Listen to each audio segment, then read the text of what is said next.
जय हिंद, नमस्कार साथियों। आप सभी का स्वागत है शिक्षा विभाग की एक और महत्वपूर्ण जानकारी में।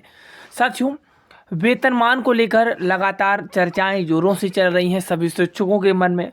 उसको लेकर पटना हाई कोर्ट में सरकार ने लिखित आदेश जारी कर दिया गया है। इस पर कई तरह के आदेश भी जारी हुए हैं। तो आज की वीडियो में हम इन्हीं तरह की खबरों पर विस्तार पूर्वक चर्चा करेंगे। हाई कोर्ट से क्या कुछ अपडेट आई है उस पर बात करेंगे। साथ ही साथ एसीएस का वो पत्र जो शिक्षकों को अचंभित कर रहा है उस पर क्या कुछ हम बात कहने वाले हैं। आइए वीडियो को शुरू करते हैं। उससे पहले आपने अभी तक इस चैनल को सब्सक्राइब नहीं किया है प्यारे साथियों, जरूर सब्सक्राइब कर लीजिएगा, क्योंकि शिक्षा विभाग से हर छोटी बड़ी जानकारी आपको इस चैनल के माध्यम से मिली है और आगे मिलती भी रहेगी। साथियों, आइए शुरू करते हैं। साथियों, अभी अभी बिहार के लगभग 5.5 लाख शिक्षकों के लिए साथियों बहुत बड़ी खबर सामने आई है। जी हाँ, 5.5 लाख शिक्षकों के लिए बड़ी खबर है। वेतनमान को लेकर पटना हाई कोर्ट में सुनवाई हुई है और सरकार ने अपना एफिडेविट जो दाखिल कर दिया है वो आज की वीडियो में पूरे मामले को बताएंगे। समझिएगा पूरा मामला क्या है। साथियों, बिहार में लगभग 6 लाख शिक्षक हैं। अगर इसमें से नियमित और 34,500 वेतनमान वाले शिक्षकों को हटा दिया जाए तो 5.5 लाख शिक्षक ऐसे हैं जिनके वेतनमान को लेकर विवाद चल रहा है। साथियों, इन शिक्षकों ने पटना हाई कोर्ट में याचिका दाखिल कर यह मांग की है कि उन्हें भी राज्य सरकार के अन्य कर्मचारियों की तरह वेतनमान दिया जाए। पूरा मामला ये है। अब प्यारे साथियों, शिक्षकों की मुख्य मांगें क्या हैं। शिक्षकों की एक तरफ से कोर्ट की मुख्य रूप से 3 बड़ी मांग रखी गई हैं। पहला तो फिटमेंट मैट्रिक्स रद्द किया जाए, यानी कि बिहार राज्य स्कूली शिक्षा नियमावली 2023 के रूल नंबर इसके तहत पैराफाती रद्द वेतन तालिका रद्द करने की मांग की गई है। अगला जो है उनकी मांग है वो समान काम के लिए समान वेतन है। जी हाँ, और अगला जो है वो है पे लेवल की मांग की है, यानी कि जो सेकेंडरी शिक्षक हैं उनके लिए 7th पे लेवल और उच्च माध्यमिक सीनियर सेकेंडरी के लिए 8th पे लेवल। साथियों, अब सरकार ने कोर्ट को क्या जवाब दिया है।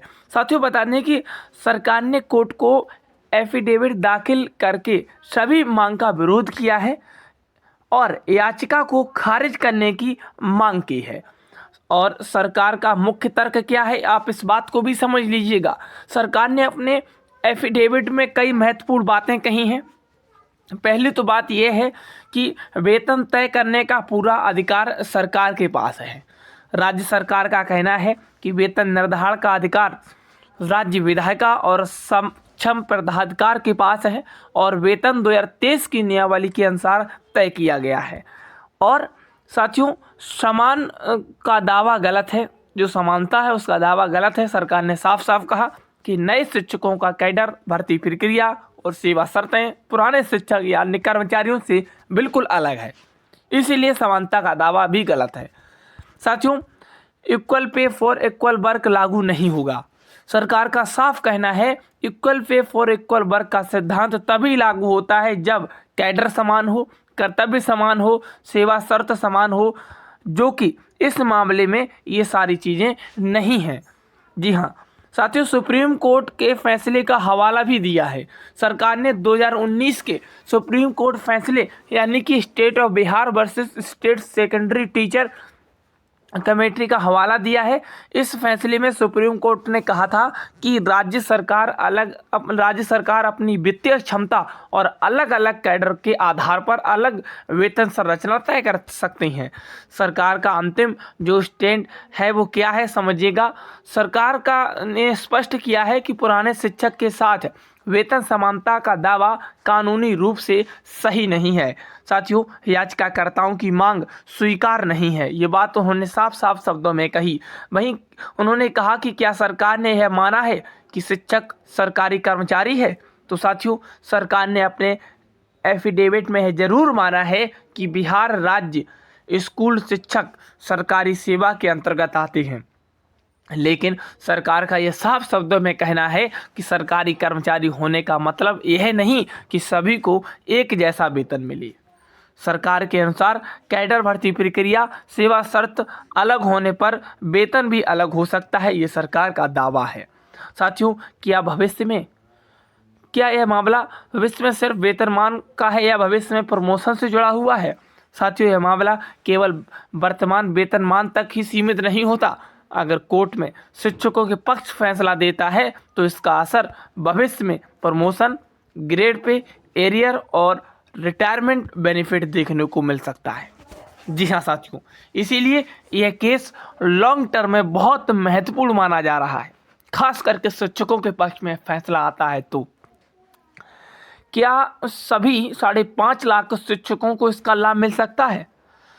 साथियों, अगर कोर्ट शिक्षकों की मांग को स्वीकार करता है तो इसका लाभ उन सभी शिक्षकों को मिल सकता है जो नई नियमावली के तहत आए हैं, जो फिटमेंट मैट्रिक्स के असंतुष्ट हैं, जो पे 7th या 8th की मांग कर रहे हैं, लेकिन अंतिम फैसला कोर्ट के आदेश पर निर्भर करेगा। ये बात आप ध्यान रखिएगा।